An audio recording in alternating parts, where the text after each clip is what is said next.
अंबादास दानवेंनी सर्वप्रथम निवडणूक प्रक्रिया किंवा मतदार नोंदणी हे समजून घेतलं पाहिजे की काय असते आपलं मतदार नोंदणी.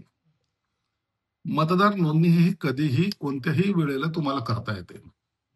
त्याचा एक ऍप आहे, तो कलेक्टरच्या अधिपत्याखाली त्या सगळीकडे वापरला जातो. मतदार नोंदणी बंद झालेली नाही, आजही मतदार नोंदणी चालू आहे.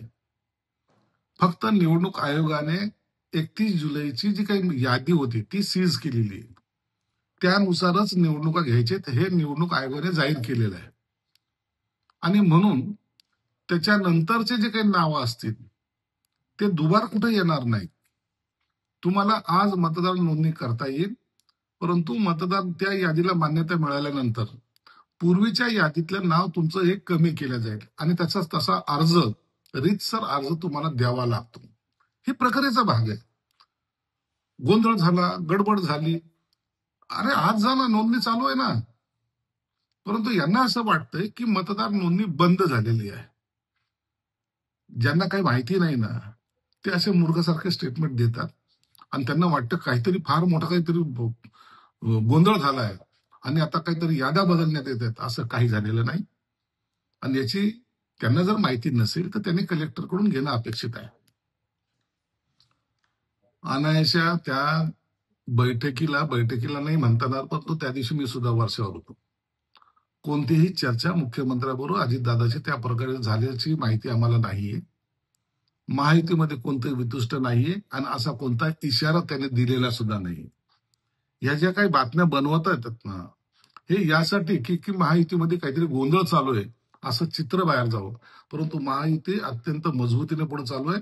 देवेंद्र फडणवीस साहेब असतील, एकनाथ शिंदे असतील किंवा अजितदादा असतील, यांच्यामध्ये समन्वय ज्याला म्हणतात तो कायम आहे आणि त्याच पद्धतीने आजचा राज्याचा गाडा सुद्धा पुढे जात आहे. प्रभारची यादी यासाठी की त्यांना त्यांचे विभाग दिलेले आहेत, त्यांनी तो विभाग सोडायचा नाही. आता त्या विभागामध्ये जाऊन काम करणे, उमेदवाराची चाचपणी करणे, उमेदवार निवड करणे, त्या निवडणुकीच्या मध्ये इलेक्शनचा पूर्ण प्रचाराची धुरा सांभाळणे, म्हणजे पॉम्पलेट पासून तर राजकीय नेत्यांच्या सभेपर्यंत हे सर्व कामं हे त्यांनी स्वतः करायचे आहेत. म्हणून त्यांच्याकडे एक मोठी जबाबदारी, त्या जबाबदारीने त्यांनी करायचंय. महायुतीमध्ये कुठेही अडचणी निर्माण होऊ नये याच्याकडे सुद्धा लक्ष द्यायचंय. ज्या ठिकाणी महायुतीची बरोबर आपसामध्ये जर युती झाली नाही तर निवडणुका कशा लढायच्या या संदर्भामध्ये एकनाथ शिंदे साहेब जे आदेश देतील त्या आदेशाप्रमाणे तिथे आपलं काम करायचं. यासाठी आज प्रभारी नेमलेले आहेत आणि मला वाटतं हे प्रभावीपणे काम त्या वेगवेगळ्या मतदारसंघात करतील.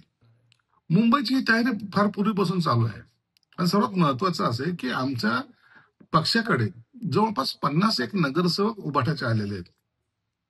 त्यांच्याबद्दलचं काय भूमिका असायला पाहिजे, त्यांना कसं सामावून घेतलं पाहिजे, त्यांच्यासाठी असलेल्या मतदारसंघामध्ये काय केलं पाहिजे वार्डच्या, आणि मग त्या वार्ड रचना किंवा त्या वार्डामध्ये त्यांच्यासाठी काही मदत करता येईल का या संदर्भात ती बैठक आहे. आम्हाला सुद्धा आदेश देण्यात आलेले आहेत. या नगरपालिकेच्या निवडणुकीनंतर आम्ही स्वतः आमचे जे काही इथं ओळखी आहेत किंवा आमचे जे काही संबंध आहेत वेगवेगळ्या प्रभागामध्ये आम्ही सुद्धा बैठका घेणार आहोत. निवडणूक ही पूर्ण ताकदीनिशी लढल्या जाईल. या निवडणुकीमध्ये आमचा जो रेशो राहणार आहे तो चांगला राहणार आहे. स्ट्राईक रेट हा आमचा वाढलेला दिसेल आणि ही निवडणूक आम्ही जिंकणार. महायुतीचा भगवा या महानगरपालिकेवर फडकणार.